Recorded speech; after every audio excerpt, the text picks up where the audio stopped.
Meu nome é Daniel. E se você está ouvindo isso, eu preciso que você faça uma coisa por mim. Preste atenção em cada detalhe. Durante muito tempo, eu ignorei os sinais. E foi exatamente isso que quase custou a minha vida. Tudo começou de um jeito tão simples que hoje me irrita lembrar. Uma mensagem. Não era ameaça, não era nada estranho. Só uma mensagem comum. Boa sorte amanhã. Vai dar tudo certo. Eu olhei para a tela confuso. Não reconhecia o número. E mais estranho ainda, eu não tinha nada importante marcado para o dia seguinte. Pensei que fosse engano. Acontece. Respondi apenas: "Você mandou para a pessoa errada." E deixei para lá. Mas no dia seguinte, eu percebi que aquilo não era um engano. Eu trabalho com manutenção de sistemas industriais. Nada glamouroso, nada que chame atenção. Mas naquele dia, quando cheguei no trabalho, duas pessoas vieram falar comigo. Me desejaram sorte, perguntaram se eu estava nervoso, disseram que sabiam que eu ia conseguir. Eu congelei, porque não fazia ideia do que estavam falando. "Do que vocês estão falando?" eu perguntei. Eles riram, acharam que eu estava brincando. "Da apresentação, Daniel." Apresentação? Eu não tinha apresentação nenhuma. Nunca tive.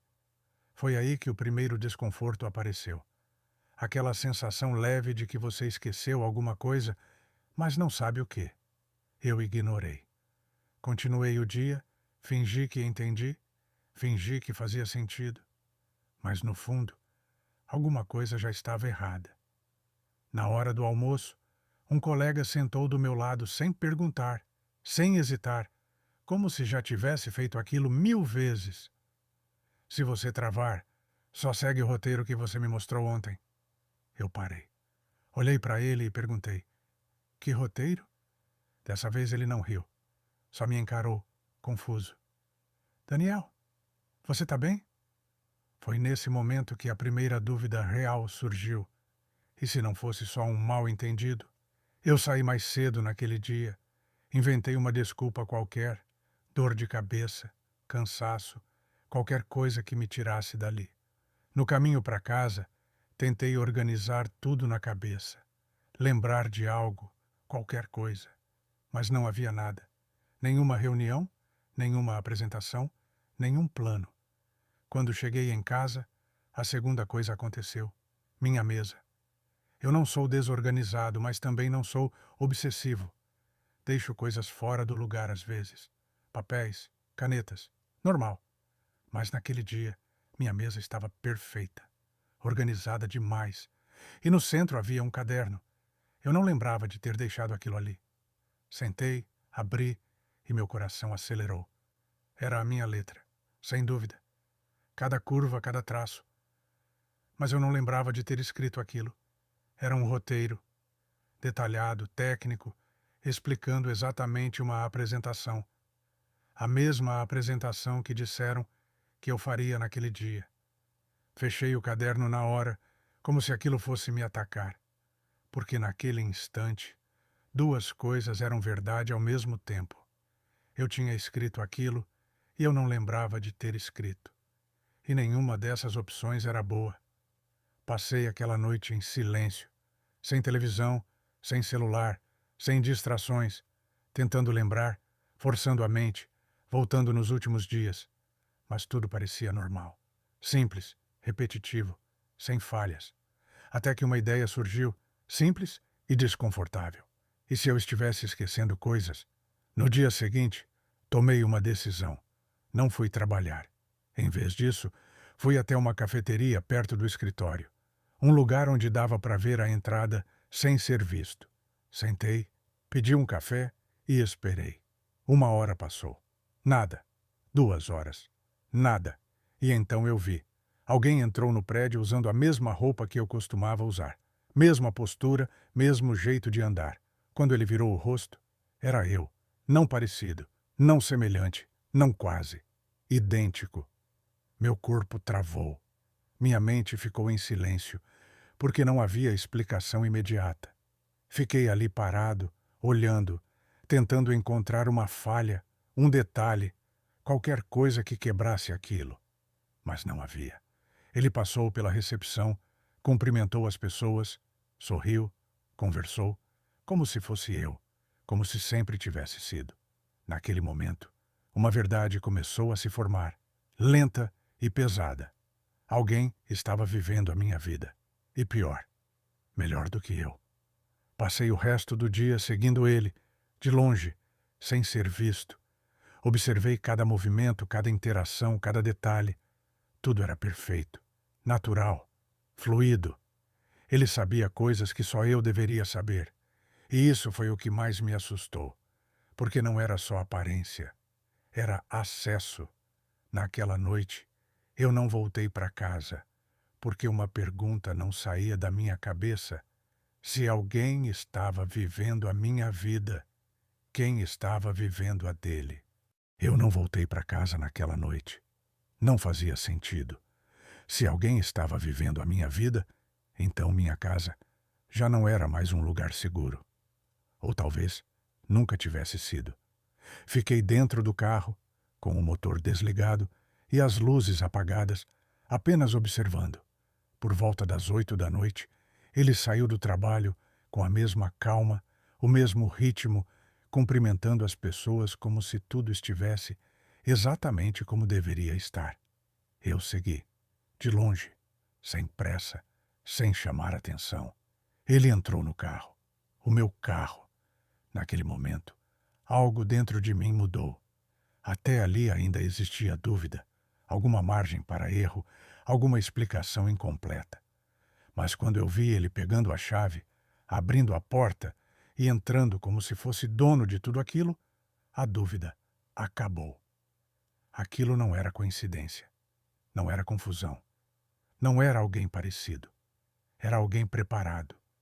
Ele dirigiu até a minha casa e eu continuei atrás, sentindo um aperto no peito que eu não conseguia explicar. Quando ele estacionou, eu parei um pouco antes. Fiquei ali, observando. Ele desceu, olhou ao redor, como alguém que conhece o lugar, como alguém que já fez aquilo 1000 vezes, e entrou na minha casa. Eu não fui atrás, não naquele momento, porque uma coisa ficou clara. Ele não estava improvisando. Ele sabia exatamente o que estava fazendo. E isso significava algo pior. Isso não começou naquele dia. Eu esperei longos minutos, talvez 1 hora. Eu nem sei ao certo, até que a luz do quarto acendeu e pela janela eu vi ele dentro da minha casa, sentando na minha cama como se fosse a coisa mais normal do mundo. Eu não senti raiva, nem medo. Eu senti algo pior: substituição. Como se eu tivesse sido retirado da minha própria vida sem perceber. Naquela noite, fui para um hotel, o mais simples que encontrei, sem pensar muito, sem planejar. E foi lá, deitado naquela cama estranha, olhando para o teto, que a pergunta finalmente apareceu do jeito certo. Se alguém conseguiu fazer tudo isso? Como? No dia seguinte, eu voltei ao trabalho, mas não entrei. Fiquei do outro lado da rua, esperando, observando, e ele chegou. De novo. No mesmo horário, com a mesma postura, o mesmo comportamento. Mas dessa vez, eu prestei atenção nos detalhes e encontrei o primeiro, um leve atraso no andar, quase imperceptível, como se ele estivesse copiando um padrão e não vivendo naturalmente. Depois, o jeito de cumprimentar uma pessoa, correto, mas um pouco mecânico. E então eu entendi. Ele não era eu, ele estava tentando ser, e isso significava uma coisa: ele aprendeu. Mas ninguém aprende uma vida inteira em poucos dias. Então, há quanto tempo isso estava acontecendo? Eu precisava de respostas, e rápido. Então, fui até um lugar que não visitava há anos, o antigo hospital da cidade, onde eu nasci. Pode parecer estranho, mas algo dentro de mim dizia que aquilo não era aleatório. Chegando lá, pedi acesso aos registros. Usei uma desculpa simples: pesquisa familiar, histórico médico. A recepcionista não questionou muito. Alguns minutos depois, eu estava com uma cópia na mão. Meu nome, data de nascimento, horário, tudo ali. Mas havia algo mais. Uma anotação pequena, quase escondida. Paciente 2, encaminhado. Meu coração acelerou. Eu perguntei, tentando parecer calmo: o que significa isso? A mulher hesitou antes de responder. Naquela época, alguns casos eram registrados juntos. Casos? Ela respirou fundo. Gêmeos. O mundo ficou em silêncio. Naquele instante, tudo começou a se encaixar, mas ainda não fazia sentido completo. Eu tenho um irmão? Ela não respondeu imediatamente. Não está nos registros oficiais. Claro que não estava. Se estivesse, eu saberia. Ou deveria saber. Saí dali com a cabeça girando. Um irmão, um gêmeo, alguém que nasceu comigo e que desapareceu. Ou foi levado, ou escondido. E então tudo começou a fazer sentido. A aparência idêntica, o acesso aprendido, o comportamento estudado. Mas isso levava a uma pergunta ainda maior. Por que agora? Por que depois de tantos anos? Eu voltei para casa naquela noite. Mas dessa vez, eu entrei.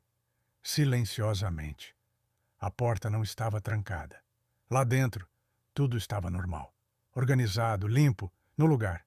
Como sempre. Mas agora eu sabia. Aquilo não era mais meu.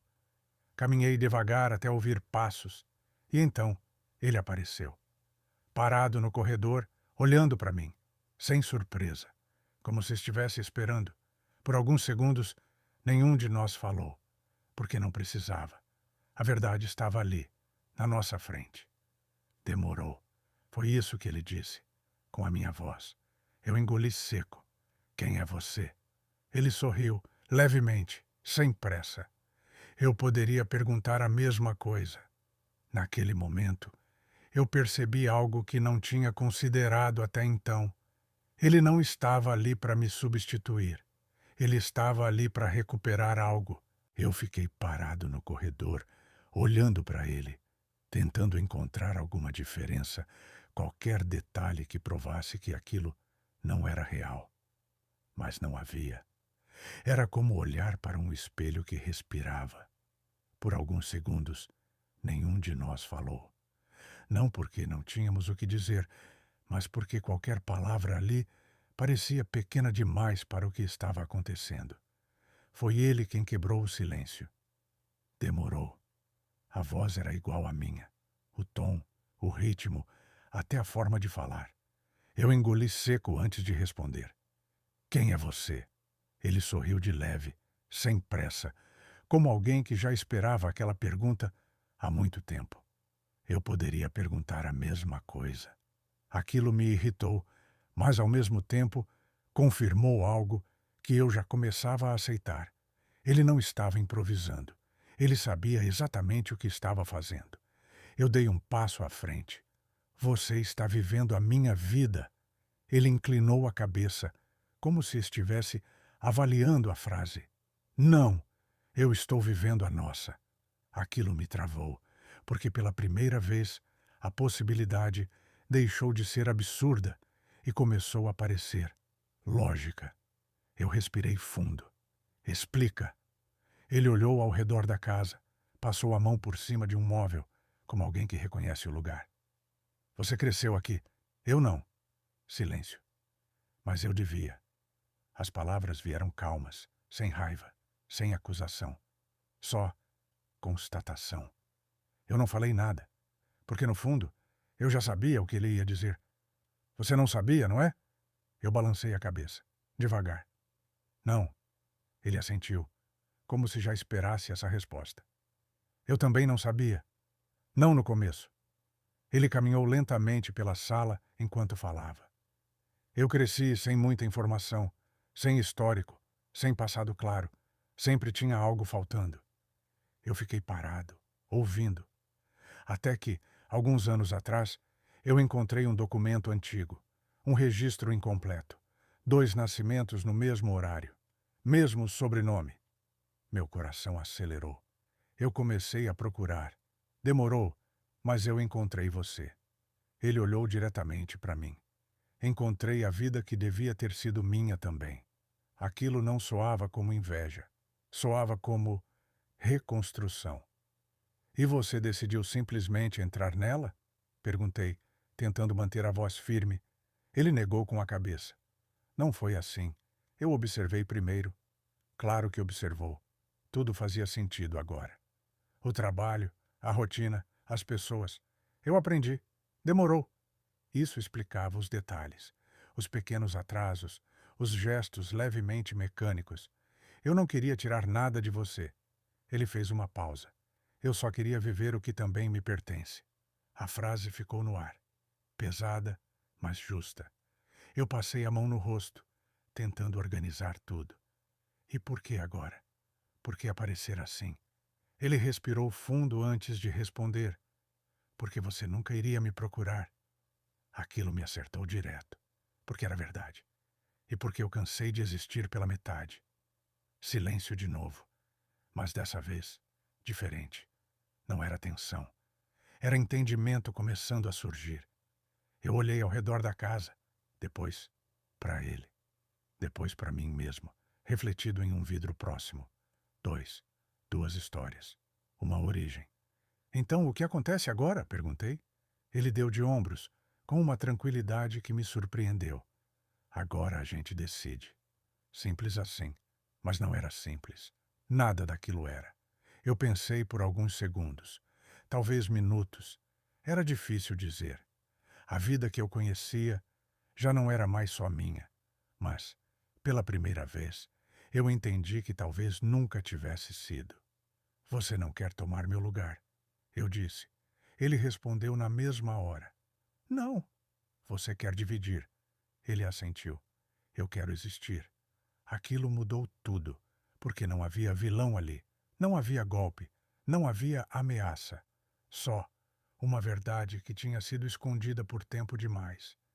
Naquela noite, a gente conversou por horas, sem levantar a voz, sem acusações, só juntando as peças de duas vidas que deveriam ter sido uma.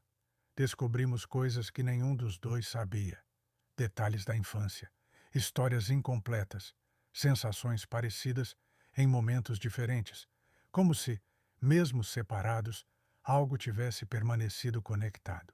Nos dias seguintes, nada voltou ao normal, mas tudo começou a fazer sentido.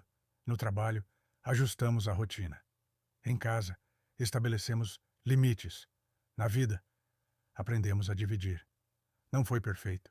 Não é até hoje. Mas é real. E, de certa forma, mais honesto do que antes. Hoje, quando eu olho no espelho, às vezes, ainda levo um segundo a mais. Não porque estou confuso, mas porque sei que existe alguém lá fora, com o mesmo rosto, a mesma história e, finalmente, o mesmo direito de viver.